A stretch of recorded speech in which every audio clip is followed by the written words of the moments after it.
जो 20/2 को माननीय राज्यपाल महोदया के अभिभाषण पे के समर्थन में वरिष्ठ सदस्य इस सदन के नीलकंठ तिवारी जी ने जो धन्यवाद प्रस्ताव ज्ञापित किया उनके समर्थन में, और साथ ही वरिष्ठ सदस्य नीरज बोरा जी ने उसका समर्थन किया। मैं भी पूरी तरीके से आदरणीय राज्यपाल महोदया के उस अभिभाषण का हृदय समर्थन करता हूं। सबसे पहले मैं मां भारती के चरणों में नमन करता हूं, अपने आराध्य पंडित दीनदयाल उपाध्याय, डॉक्टर श्यामा प्रसाद मुखर्जी जी के चरणों में नमन करता हूं। साथ ही सदन के माध्यम से जिस क्षेत्र से मैं आता हूं वहां की देवतुल्य जनता का भी बहुत बहुत आभार व्यक्त करता हूं कि चंदौली जिले के उस मुगलसराय विधानसभा में पहली बार किसी वैश्य को वहां से विधायक चुनकर भेजा। मैं इस सदन के माध्यम से हाथ जोड़कर उन सभी का आभार व्यक्त करता हूं कि आज सदन के सम्मुख कुछ कहने और इस सदन का हिस्सा बनने का मुझे अवसर मिला।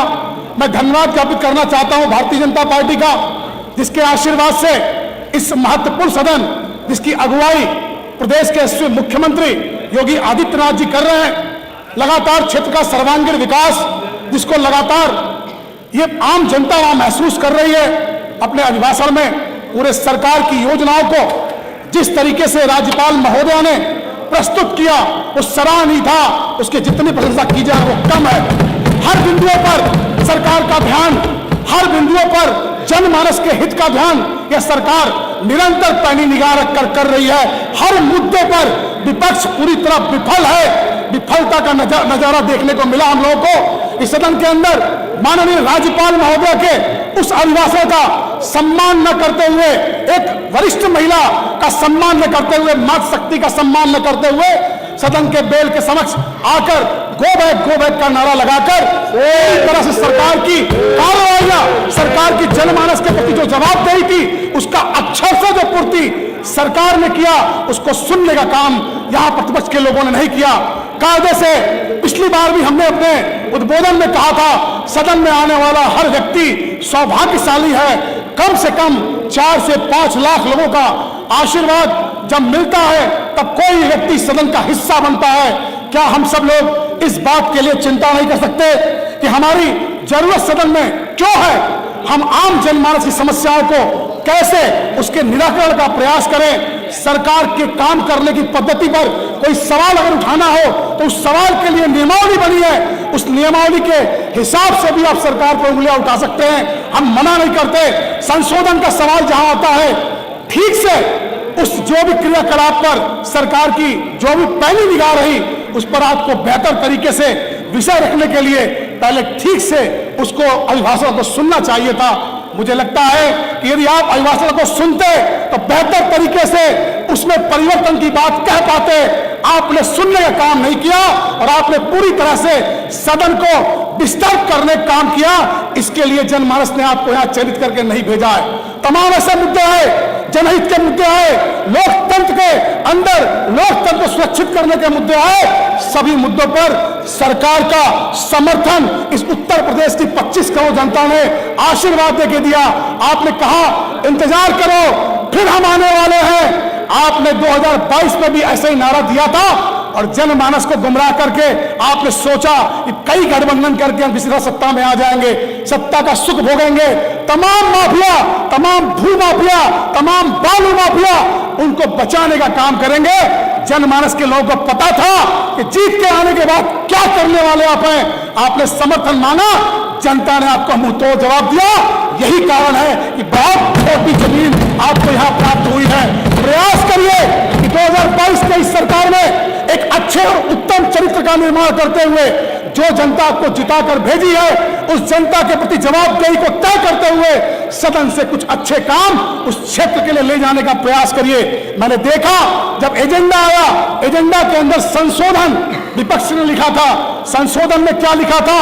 आमूलचूल परिवर्तन की बात कदाचित अपने भाषण में जरूर दे रहे हैं, लोगों का सुन रहे हैं, उसके नेगेटिव बोलने का प्रतिपक्ष की काम है, उसके अनुकूल में बोल रहे हैं। परंतु संशोधन जो आया वो 300 मीटर सड़क, 200 मीटर नाली, ये वो इसके अलावा संशोधन में कुछ भी नहीं देखने को मिला।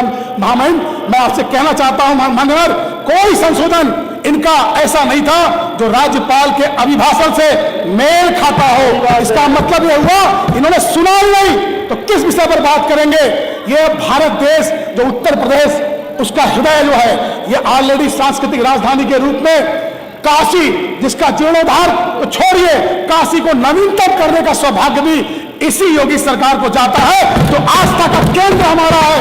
अयोध्या के अंदर इन्हीं लोगों ने कार सेवकों पर गोलियां चलवाई थी, उतार दिया था। वही ये सरकार ने उन्हीं कार सेवकों को, जो उनके घर से जिंदा है, जिनकी एक उम्मीद थी कि राम मंदिर का निर्माण होगा, इन लोगों ने कहा कोर्ट के फैसले को आने दो। कोर्ट ने भी फैसला सुनाया, फैसला अपने पक्ष में रहा, जनमानस के पक्ष में रहा, जनता की भावनाओं के पक्ष में रहा। उसी का नतीजा था तेज गति से वहां मंदिर निर्माण हो रहा है, और वहां के लोगों को, जो लोग कार सेवक जाने वाले थे, जिनके घर की आस्था वहां जुड़ी हुई थी, आज भी वहां उस मंदिर में जाते हैं। और वर्तमान सरकार हेलीकॉप्टर से उन पर फूल बरसाती है। सरकार की नैतिकता, सरकार की मानसिकता, जनमानस के प्रति उसकी जवाबदेही इस बात को तय करती है। विकास के मुद्दे पर इनका कोई लेना देना नहीं है, विषय प्रतिपक्ष का है। हम ही लोगों के विषय में से विषय निकालते हैं और निकालकर उसको बोलते हैं। इनके बीच में बैठे हुए तमाम ऐसे मुस्लिम भाई मेरे हैं जो इस विधानसभा के सम्मानित सदस्य भी हैं। उनके क्षेत्र में जहां सर्वाधिक मुस्लिम बाहुल्य के लोग रहते हैं, सबसे ज्यादा प्रधानमंत्री जी के अनाज का उपभोग वही हो रहा है। उनके आत्मा से पूछिए। मैं आपको बता दूं महोदय कि मैं हमारे प्रदेश के अंदर जो हमारा जिला जनपद चंदौली है, हम लोगों ने एक मुहिम चलाई और हम लोगों को लगा कि जनमानस के निचले स्तर पर जाकर देखा जाए पब्लिक क्या सोचती है हमारे बारे में। चौपाल का आयोजन हम लोगों ने किया, और वो चौपाल में जब जाकर सीमावर्ती क्षेत्रों में चौपाल लगाए गए, उस चौपाल में जाकर जनमानस के लोगों के बीच में हम लोगों ने पूछा क्या लग रहा है, कैसा लग रहा है। उन लोगों ने कहा कि जब तक होश रहेगा तब तक इस सरकार को समर्थन देंगे। एक नहीं अनेक बार योगी और मोदी की सरकार आएगी। 2024 के अंदर परिणाम परिलक्षित दिख रहा है, सामने दिख रहा है। हताशा इनकी ये बता रही है कि सीटें और कम होने वाली हैं। मुझे तो लगता है कि 2024 की चिंता इनको करनी ही नहीं चाहिए। इनको चिंता करनी चाहिए उत्तर प्रदेश सदन में बने रहने के लिए कि 2027 में क्या होने वाला है। मुझे लगता है चिंता उस पर करें, ज्यादा बेहतर होगा।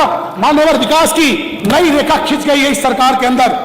रेखा ऐसी खिंच गई है जो आज से पहले, इस 6 वर्षों से पहले उस तरह की रेखा कभी खींची नहीं गई। मैं आपसे निवेदन करना चाहता हूं और धन्यवाद देना चाहता हूं महोदय, बस एक मिनट, मैं आप धन्यवाद देना चाहता हूं इस प्रदेश के यशस्वी मुख्यमंत्री जी को, जिनके मार्गदर्शन में 6 लेन का निर्माण पड़ाव से लेके हमारे चकिया त्रिमुहाने के आगे तक 328 करोड़ रुपया, चंदौली से सैदपुर 397 करोड़ रुपया, हमारे यहाँ ट्रॉमा सेंटर बन रहा है, हमारे मेडिकल कॉलेज बन रहा है, हमारे यहाँ नहरों का जाल बिछा है। और मैं बता दूं, जब इस बार लोगों ने कहा कि सूखा पड़ सकता है, माननीय बताना चाहता हूं सबसे ज्यादा दरमनी धान सबसे ज्यादा हमारे क्षेत्र में हुआ, पूरे प्रदेश के अंदर हुआ। इसका मतलब पवित्रता से काम करने का प्रतिफल समाज को भी मिलता है, प्रदेश को भी मिलता है, देशवासियों को मिलता है।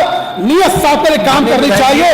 उसी कड़ी में मैं अपने क्षेत्र के विकास को लेकर 1-2 बिंदुओं को मैं आपके सामने नोट करना चाहता हूं। सर्वाधिक विकास हुआ, इसमें हमारे यहाँ जनपद चंदौली के अंदर प्रमुख मार्केट मुगलसराय है, पंडित दीनदयाल उपाध्याय नगर, वहां इतना क्वाइट प्लेस है। इस सरकार में इतनी ज्यादा शांति है कि तमाम लोग बिहार और बंगाल से भी आकर हमारे मुगलसराय में आवास बनाकर रहते हैं।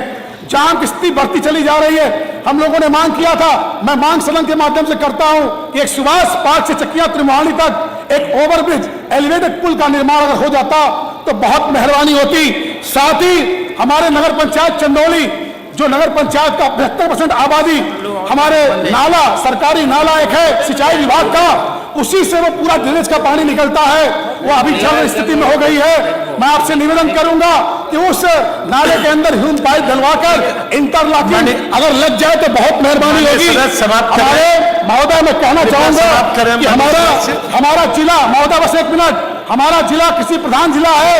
वहां पर चारों तरफ पानी की जाल बिछी हुई है। हमारा एक क्षेत्र जो बबरी से चंदौली वाला क्षेत्र है, उसमें हमारा माइनर नारायणपुर लिफ्ट कैनाल से एक पक्की माइनर बनाकर बबरी से चंदौली क्षेत्र में अगर पानी की व्यवस्था सुचारू से कर दी जाए तो मुझे लगता महोदय बहुत बड़ी समस्या हमारी हल हो जाने वाली है। हमारा ग्राम सभा बबरी है, बबरी के अंदर एक विकास खंड की नितांत आवश्यकता है।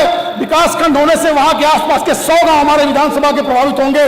महोदय, पूर्व भी मैं आपसे अनुरोध करना चाहता हूं कि उसको इस व्यवस्था में शामिल कर अगर पूर्ण करा दिया जाए तो बहुत बड़ा काम हो जाएगा हमारा। हमारे विधानसभा के अंदर रोडवेज, हमारे विधानसभा का क्षेत्र मुख्यालय का क्षेत्र चंदौली, उस मुख्यालय पर अगर रोडवेज बस की समय हो गया, बात कही गई थी, समय से अधिक बोल चुके हैं, टर्मिनल की बात कही गई थी, उसकी स्थापना कर दी जाए। ठीक है, बिहार बंगाल को हम उसको जोड़ लेंगे तो हमारी आर्थिक स्थिति भी मजबूत हो जाएगी।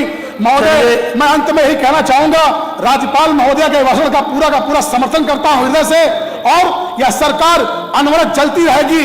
विपक्ष अपनी संख्या को बचाने की चिंता करे।